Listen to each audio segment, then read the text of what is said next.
Hello guys, আমি তোমাদের সাথে আজকে শেয়ার করব রুই মাছের ডিমের স্পেশাল রেসিপি। তো চলো দেখা যাক কিভাবে বানালাম। মাছের ডিমে আমি মিক্সড করেছি বেসন, কর্নফ্লাওয়ার, পেঁয়াজ কুচি, লঙ্কা কুচি, পরিমাণ মতো লবণ, জিরে গুঁড়ো, হলুদ গুঁড়ো, লঙ্কা গুঁড়ো দিয়ে ভালো করে মেখে নিয়েছি। এরপরে আদা, রসুন, পেঁয়াজ, টমেটো বেটে নিয়েছি, লঙ্কা কেটে দিলেও হবে। আলু টুকরো টুকরো করে কেটে নিয়েছি। আমি ফোড়নের জন্য রসুন কুচি, কালো জিরে আর তেজপাতা নিয়ে নিয়েছি।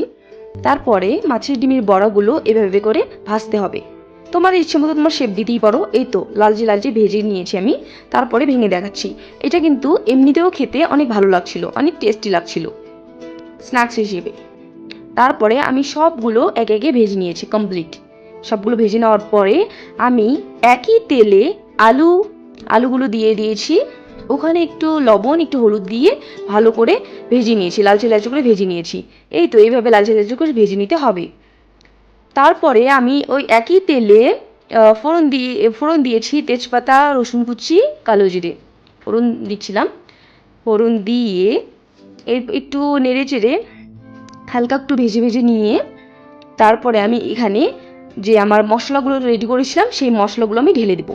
মশলাগুলো তো জানোই, এই তো কাঁচা লঙ্কাটা আমি এভাবে কেটে নিয়েছি। কেটে নেওয়ার পরে মশলাগুলো আমি দিয়ে দেবো এখানে। দিয়ে দেওয়ার পরে এটাকে ভালো করে একটু কষাতে হবে। ভালো করে একটু নেড়ে চেড়ে কষাতে হবে, নেড়ে চেড়ে কষাতে হবে। হ্যাঁ, কষাতে কষাতে আমি এখানে আগে কিন্তু পানি দেওয়া যাবে না। এখানে আমি লবণ দিয়ে দিলাম, হলুদ গুঁড়ো, তারপরে হচ্ছে এই তো একটু জিরে গুঁড়ো আর শুকনো লঙ্কার গুঁড়ো দিয়ে দেবো পরিমাণ মতো। দিয়ে দেওয়ার পরে আমার কাছে একটা স্পেশাল মশলা ছিল, এখানে পোস্ত বাটা, অনেক কিছুই মিক্সড আছে। এটা অপশনাল, তোমরা দিতে পারো নাও দিতে পারো, আমার কাছে ছিল জন্য আমি দিয়ে দিলাম।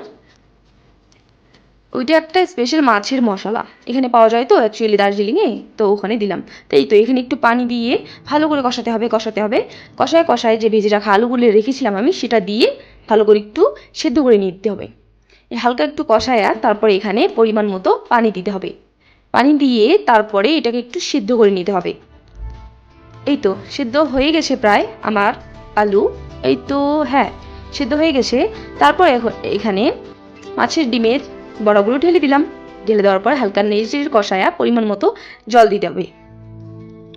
সরি, পানি জল ওই, হ্যাঁ, দিয়ে তারপরে এই তো কমপ্লিট হয়ে গেল। Thanks for watching.